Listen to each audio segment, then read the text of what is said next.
Hello and welcome back to another video of Alternate Future of the Earth episode 3. So in last video, which I uploaded when recording this 2 days ago, we saw some things happen. We saw a war between the United States and NATO. We saw a war here in South America. I think we saw something happen here with Armenia, Moldova, here in Syria, here in Africa, the Horn War, Burma got civil war. But yeah, let's just jump into it, guys. The first thing we see is here in Germany. The AFD, I don't know how many years it's been since the start of this. We say that the United States holds another election, so it's 2028. So the United States hold another election. Obviously Trump doesn't win because two-term limit, he didn't get to. You know what? In this universe, he gets rid of the two-term limit, and he runs again, and he wins. So Trump is still president, and he somehow isn't dead yet. And some time passes by, and we see another election in Germany, because I believe it's 29. Next German election is not like. I'm recording this the 22nd. I think they have 23rd. They will elect the AFD here. The AFD, in this universe, they start to tone down the laws of Nazi imagery, Nazi ideology. Like, it's still illegal to be Nazi, but so we see some kind of fascist party here in the Rhineland. So remember that. And we also see something happen here in Austria. You see this beautiful water? Now you don't. They reunify with Germany, and NATO is like, what the frick? That's against some treaty or something, I believe. But everyone is starting to eyeing them down. Propaganda is spreading around like the Third Reich is back, baby. But then we also see something happen here. Saudi Arabia had some ships just going around here, starting to la. They are just here. They have nice. They are here. And some Iranian ships came to the Saudi ships and blew them up. Saudi Arabia sent over a diplomat to Tehran and went, what the frick, why did you do that? And Tehran just sent him back with no explanation. So we say war. Saudi Arabia, Yemen, the UAE will declare war on Iran. Bam. So we see troops enter Iraq from Saudi Arabia, and we also see Oman join the side of Axis of Resistance. So this is the anti-Iran coalition pact and the Axis of Resistance. So the Oman push into the UAE, a little bit into Saudi Arabia and into Yemen. And we also see Saudi Arabian troops enter Kuwait, which joins the war, but not on Iran's side, but they accept Iranian and Iraqi trooping, but they are not on the same side, but it's too little help, too late. So they just get overrun, and I don't know the relations here between Kuwait and Saudi Arabia. But we say that in this universe, the relations get worse. So we see troops spreading in here, some going to Iran. We see a start of a spearhead up here into Iraq. Down here, we see a continued push here into UAE and continued push into Yemen. But we also see Saudis do a counteroffensive down here, and we also see Iran use its boats here in the Arabian Gulf. Is that what it's called? I will call that the Arabian Gulf. Use ships there and land here and connect with the Omanis, I believe they are called. The Omans, and push into the UAE. The Saudis continue to push into Iraq. Another little spearhead going here, and this one continues. We see a spearhead going towards Baghdad, but they get pushed back by Iraqi and Iranian troops. But they start another offensive down here to make the front thicker. And we see a small offensive more into Iran. Down here, the Omanis with some Iranians push into Saudi Arabia and fully occupy UAE. Jordan, seeing all this, they decide to join the axis of resistance and start to push down into Saudi Arabia, which quickly mounts a counteroffensive, pushes out the Jordani and push into the country. They split it in two, and it doesn't take long before someone we all know joins this war. A little country called Israel. They help the Saudi Arabians pushing down here, taking this, and they quickly take out Jordan and have the Saudis push up here. Iran, realizing we might not win this war, starts to do a massive assault down here to get more war score, we could say, for the peace conference. So they start going here and they start going to Yemen, hoping that maybe somehow before the Saudi Arabians take Tehran, they could take up here in north. You see another offensive with help of Saudi troops, capture Baghdad. Somewhere there is Baghdad. The Iraqi front collapses for the axis of resistance, and Saudi and Israeli troops quickly flood the country, but before they could capture the northern part, Iranian troops to help defend the front line.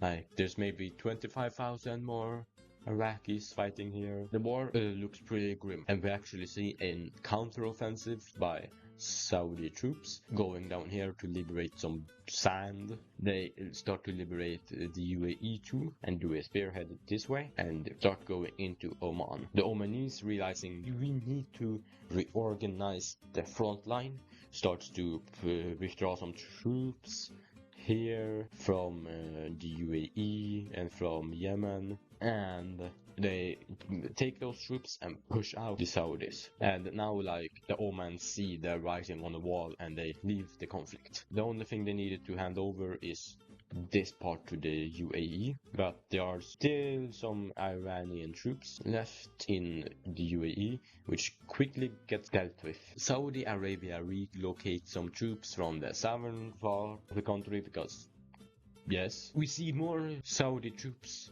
arriving at the Iranian-Iraqi front here from the south because Oman left the war, and we see another collapse of the front line here, and Iraq gets fully occupied and Iran is like on its last legs. And we even see countries join to hopefully be part of the peace treaty. So we see a bunch of countries invading Iran. I don't know how realistic that is, but it happens. Bam, we see some Afghan, and soon Tehran gets captured and the country surrenders. So let's take a look at the peace treaty. These are the new borders of the Middle East. These are the borders colored in. So we see a Iraqi puppet of Saudi Arabia.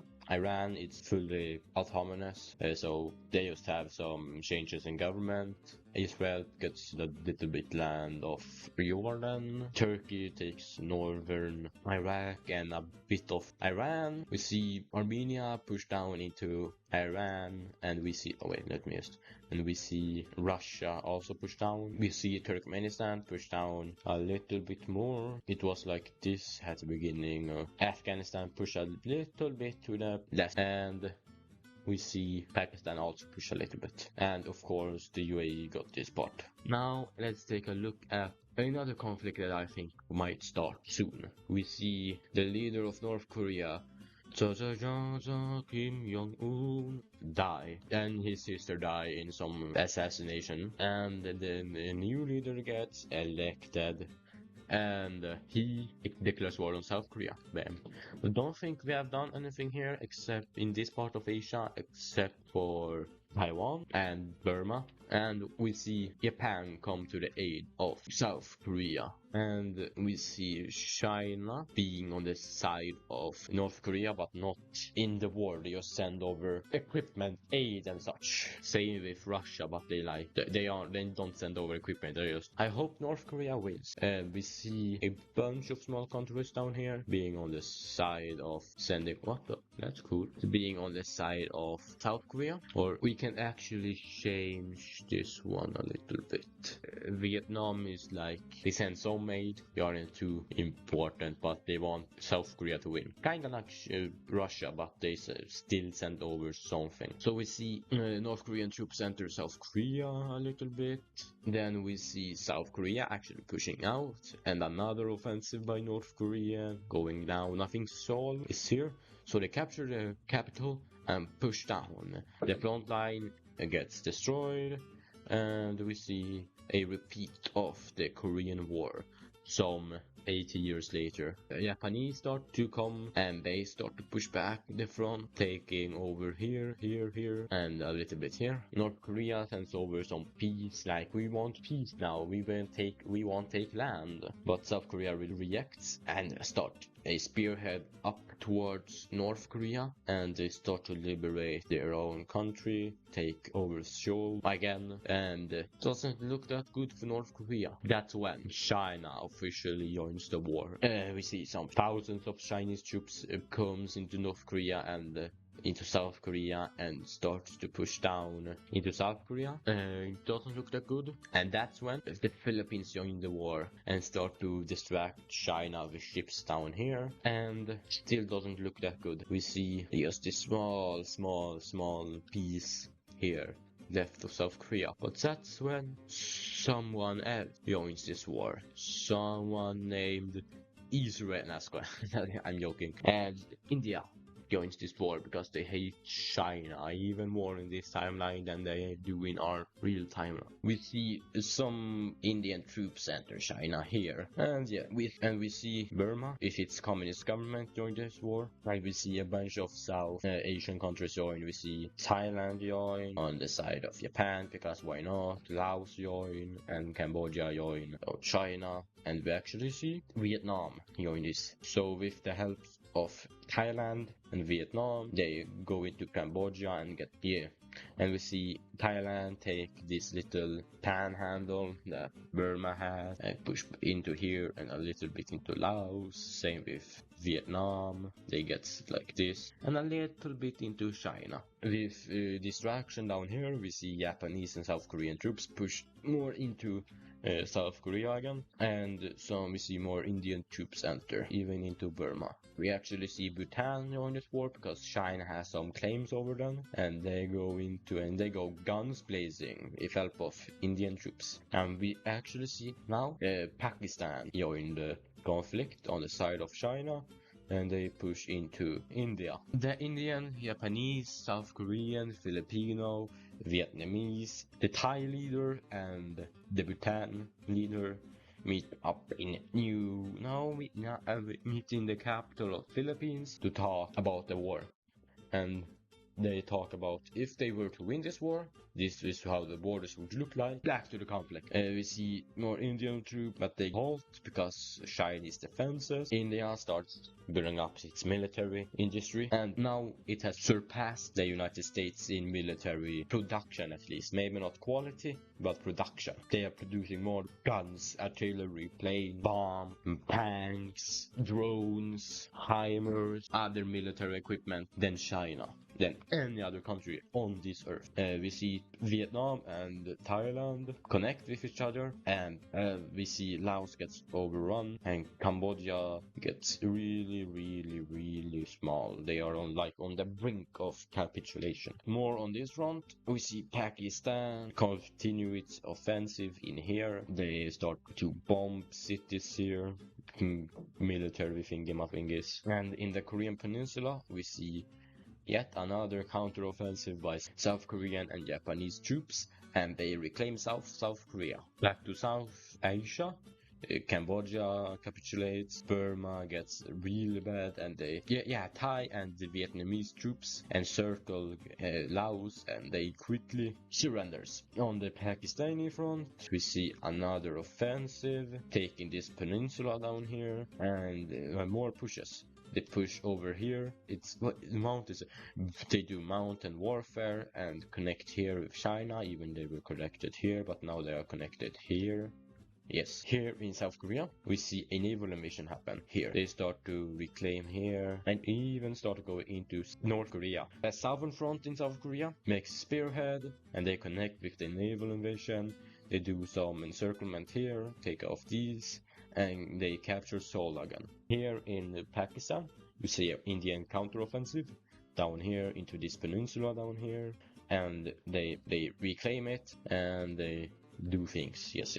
Here in Burma, we see Vietnamese and Thai troops make spearhead towards the Indian front down here, and the Indians do the same to the Vietnamese and Thai, and they connect up, and quickly they take the southern part of Burma and they start to push up here. It doesn't look that good. The Indians break through on this front and continue to go into China and even here. And here we see rebellions happen in Tibet. They want to become free, and the more the Indians go in, the more support they get from the Tibetan people. Yeah, I probably used that right. We see offensive happen by Vietnam, more into China, but not many things. Yes, and they even naval invade this island, bam, and capture it. And they naval invade here and starts going up. Doesn't look that good for China. But China quickly stomps down on the rebellion here. That makes the Tibetan angry, and they start linking up with Indian troops more. Yes. South Korea pushes out North Korean and Chinese troops and pushes into North Korea. China hopes they can change the tide of the war, but they may not be able to. Here in Burma, we see the Thai, Vietnamese and Indian troops capture the whole country, and going into China, Indian troops relocates to this front here and help push into China, and they connect with the little naval invasion that happened here and start going by the shore. Philippines and some Japanese land in Taiwan and quickly takes over the island because of the cooperation they get from the citizens there. We see a little counteroffensive happen here in India, but not much. And here in the Korean Peninsula, we see Pyongyang getting overtaken, and China relocates troops from this front down here to this front here to stop the South Korean advance. On the Tibetan front, we see India push more into Tibet, and yeah, it goes nice. And we even see Nepal join this conflict because they want to land and they don't like China, we say. And they push into China with special mountaineers. More here on the Chinese front down here, and on the Vietnam-China front. And we see another naval invasion happen here. They take some cities here, connect with the main front, and they continue the spearhead forwards. Here in Korea, we see a Chinese counteroffensive, which almost fully pushes South Korea out. On the Pakistani front, we see Pakistan encircle this peninsula down here, but instead of taking it, they continue to push here. On this Chinese front here, we see more pushes happen, and they connect up here, and China not happy. And we see South Korean, Japanese and some Indian troops capture North Korea again because of the Chinese front collapsing and even starting to move into China. And bam.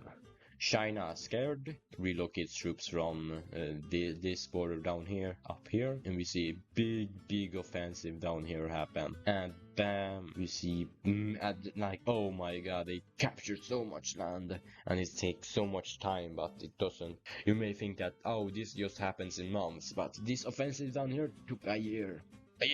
We see Korean and Japanese troops push into Manchuria. Chinese morale drops by a million, and that front collapses again. They take this little peninsula here, and together they take Beijing, and the front just collapse. They bam, and we see Mongolia joining this war with their mighty army. Just kidding. But they know that it's over for China, so they join the war. Pakistan withdraws and tries to make peace, which India doesn't want, so they push back the Pakistani troops and they come here, and they invade Pakistan. And we see Iran join this war to take back the land they lost to Pakistan, and bam, Pakistan surrenders. They push up here, push here, bam, and China surrenders. Let's take a look at the peace treaty. These are the new borders of China. So let me explain. This goes to Iran. Bam. This goes to India. This little strip goes to Nepal, and this goes to Bhutan. This part goes to India, this goes to Thailand, this goes to Thailand, and this goes to Vietnam. This little state here becomes like a puppet to India. Tibet gets freed, Xinjiang gets freed, Inner Mongolia goes to Mongolia. Another little nation pops out here, Central China, and North Korea gets into South Korea, and now it's Korea, and a new nation up here, we call them Manchuria, and the rest goes to Taiwan. So the new democratic China. So that's the war. Here in Africa, we see the West African Federation. The Ivory Coast sent over some diplomat into this country here, West African Federation, and asked to join, and they got accepted. And same with this little country here, I forgot the name of, gets accepted. So it grows. Here in Europe, we see Ireland finally getting Northern Ireland. So Britain lost some land. And we also finally see Kosovo getting its independence, like recognized by Serbia. Bam.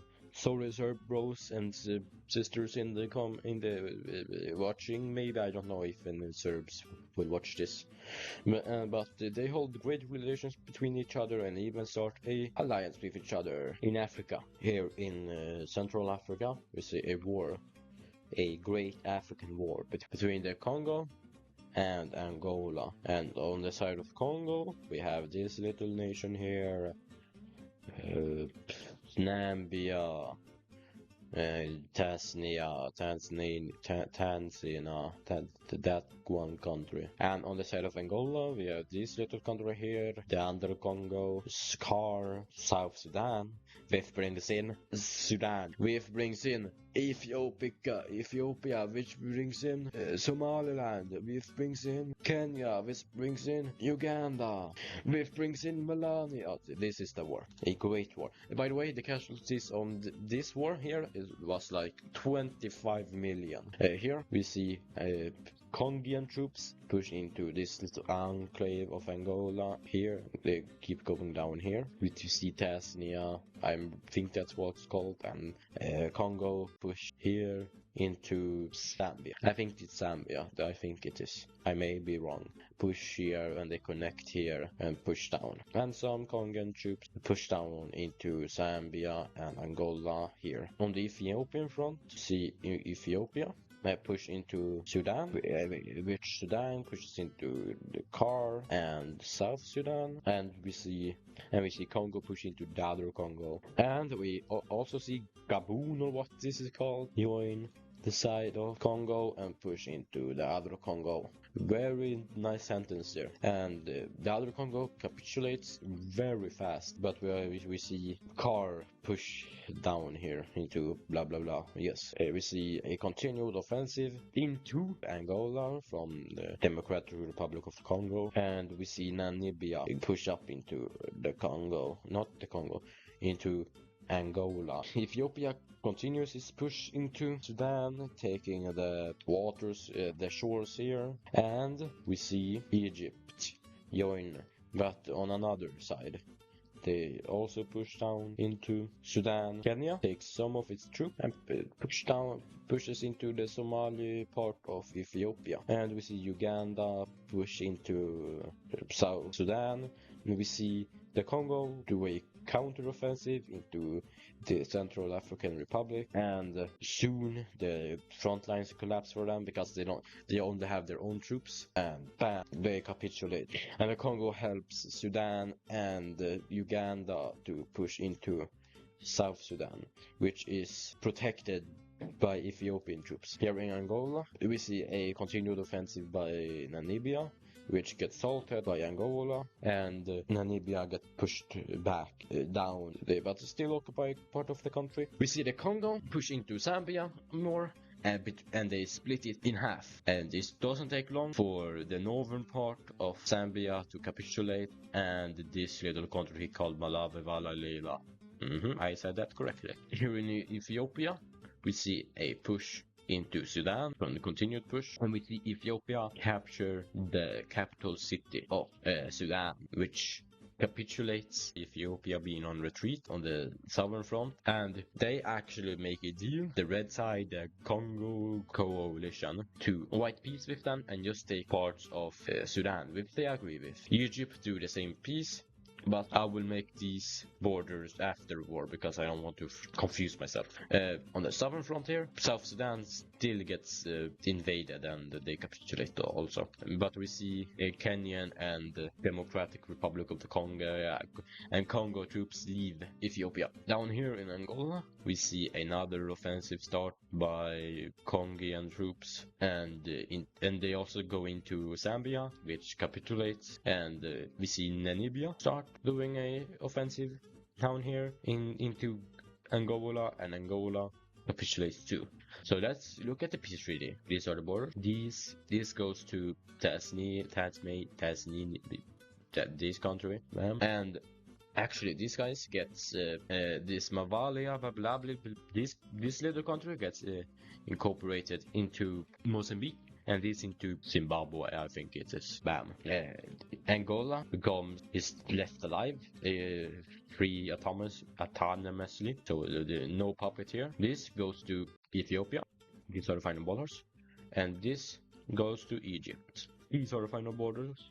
And the Central African Republic comes, they just need to pay some reparations, and South Sudan unifies with Sudan, which is free and still on the side. So bam, this is the new Africa, guys. Now actually we see two new alliances form. First off, wait, let me just color in this alliance here. Now we see two new alliances form. We see the Middle Eastern Pact between Saudi Arabia, that's not the right color, Saudi Arabia, the UAE, Qatar, Yemen, this little thing, I believe this was a puppet. This is the Middle Eastern Pact. Turkey is torn between joining the Middle Eastern Pact and joining the CSTO. But we also see a new alliance form here called ATO, the Asian Treaty Organization. So we see Japan, Korea, China, Manchuria, the Philippines, Vietnam, Thailand, India, the Indian puppet here join this new alliance. We also see 5 new countries join the CSTO. Those are Turkmenistan, Uzbekistan, Afghanistan, Xinjiang, I believe, and Mongolia join the CSTO. New factions look like this on the world map, and this will be the end of this episode. Hope you enjoyed it. If you did, leave a like and subscribe, and maybe a comment down below saying like, oh, please show us a picture of your cat or something like that. And I'll see you guys in the next episode. Have a nice day and see you later. Alligator.